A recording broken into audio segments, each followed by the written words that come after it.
Peace be with you, everyone. Welcome to my channel. My name is Trevor. Really grateful to have you here.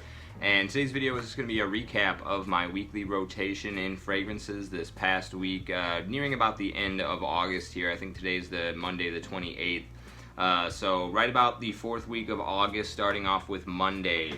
I began last week with Junoon Oud. So I've been mentioning this one quite a bit since I got it. It's made quite a number of my top 10 summer lists.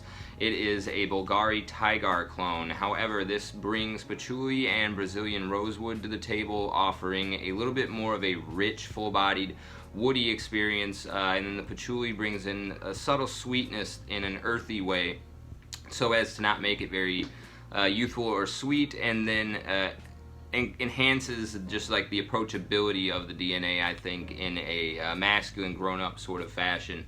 I haven't tried the actual Tigar yet. I have sampled Suspiro's Vibrato and Black Panther from Alexandria Fragrances.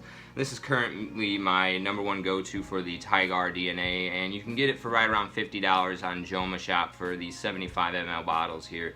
Really amazing stuff, and one of my most complimented fragrances of summer 2023, so definitely check this one out. This is Junoon Oud from Haramain.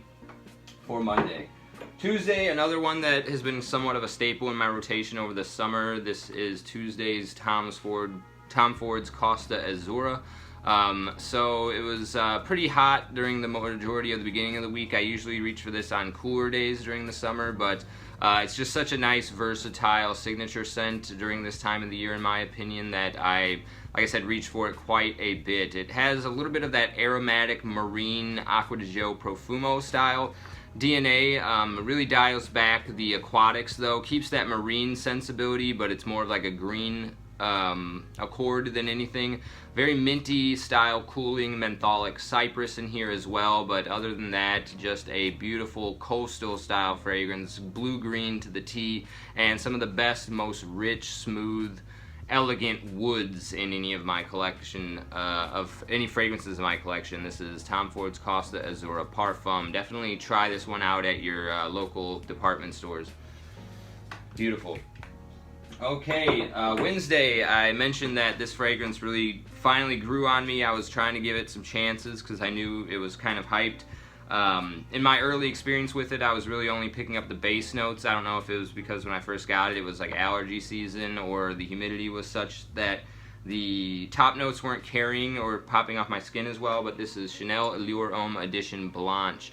Really beautiful sort of lemon meringue pie with a sparkly, zesty style lemon citrus off the top, and then a little bit of a soapy accord as well. Very clean, crisp, but also sweet and gourmand at the same time. It straddles that line incredibly well. Very elegant, clean, sophisticated, easy to wear.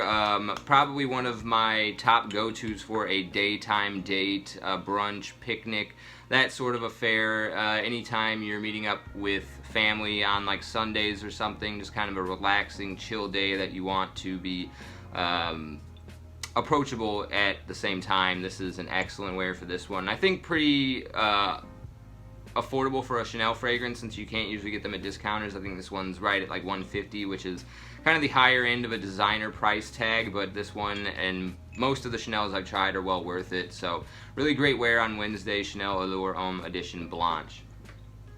Okay, Thursday, personal favorite of mine. I don't think you can really find this anymore. There are a few retailers online I've seen, but I haven't shopped with them before, so I can't recommend them. But this is Robert Talbott for Him. So really nice lion insignia on the cap there. Beautiful presentation. This is classic freshie. You don't get much longevity out of this one, maybe 4 hours, but it's sort of like more a lemony take on Terre d'Hermès. Sort of takes the earthiness out and then accents the citrus with more of a bright lemon accord than the dirty earthy orange.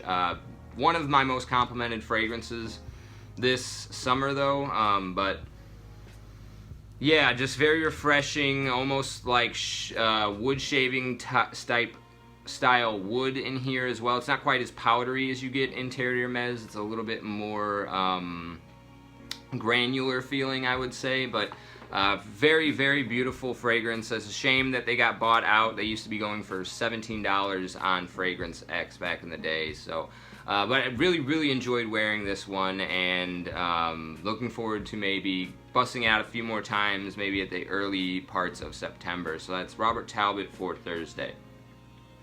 Okay, Friday, I usually like to wear niche fragrances. If you've followed my weekly rotation series for some time, I like to dedicate Friday to busting out some of my better fragrances, or the ones that I want to get my money's worth with having spent on. So Friday, I rock this one right here, Fougere Royale from the house of Houbigant. Did a full review on this one over the week. I was getting this on skin to test it out. I'm not sure, I think maybe up here I'll post a link to the full review of this one, so you can get a more in-depth review or overlook of this.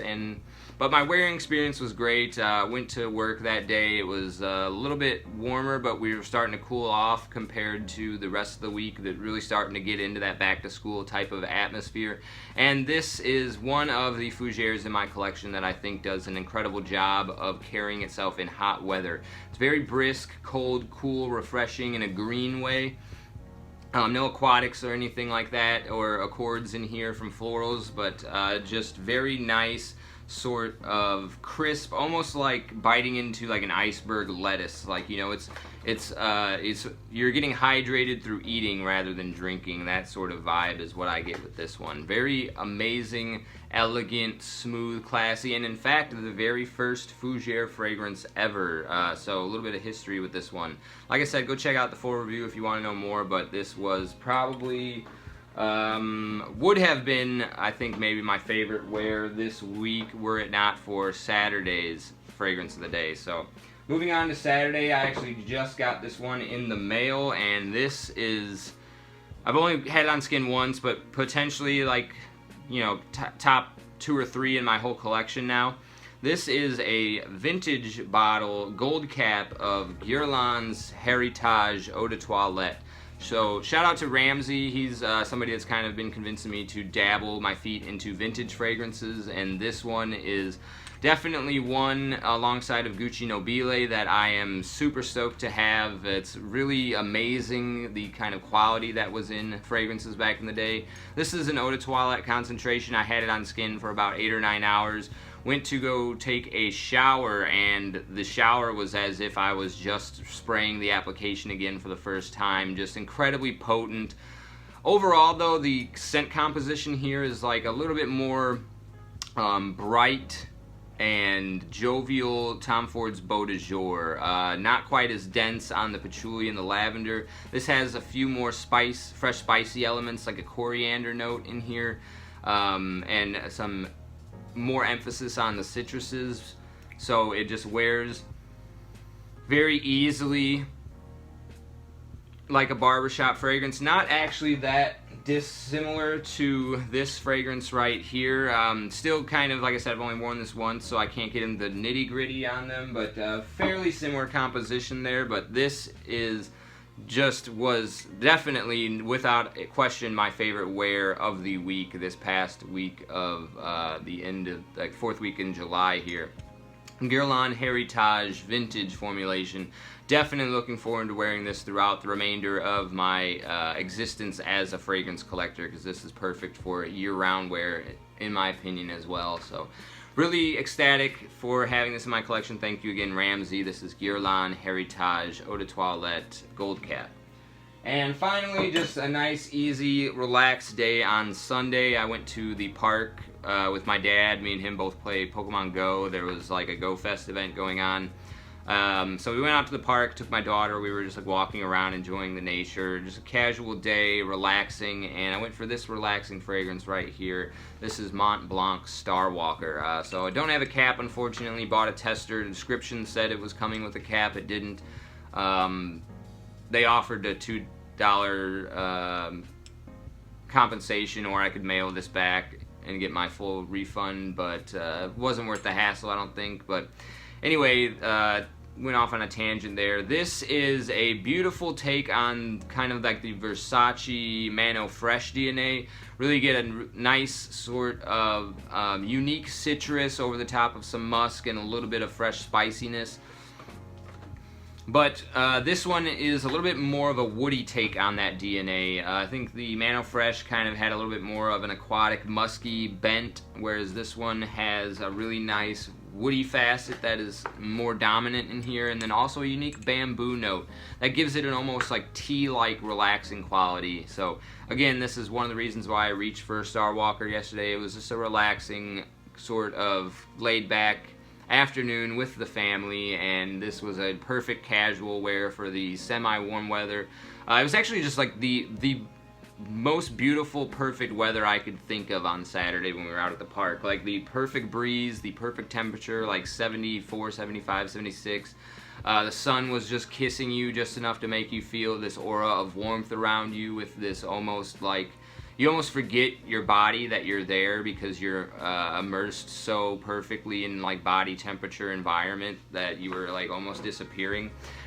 Just super grateful to have the opportunity to enjoy peace in that way, because I know peace is not available to everyone around the world right now. So if you're watching this, just take a moment to you know, be grateful that you have like lights on and a roof over your head and things of that nature. So that was my week in fragrance, ending it off with Mont Blanc Starwalker. Really looking forward to busting out some of the cooler weather fragrances as this month comes to an end. Let me know what your rotation was in the comments section down below. I'm always eager to hear what you've been wearing and kind of get some new ideas for where my shopping is going to be going in the upcoming months.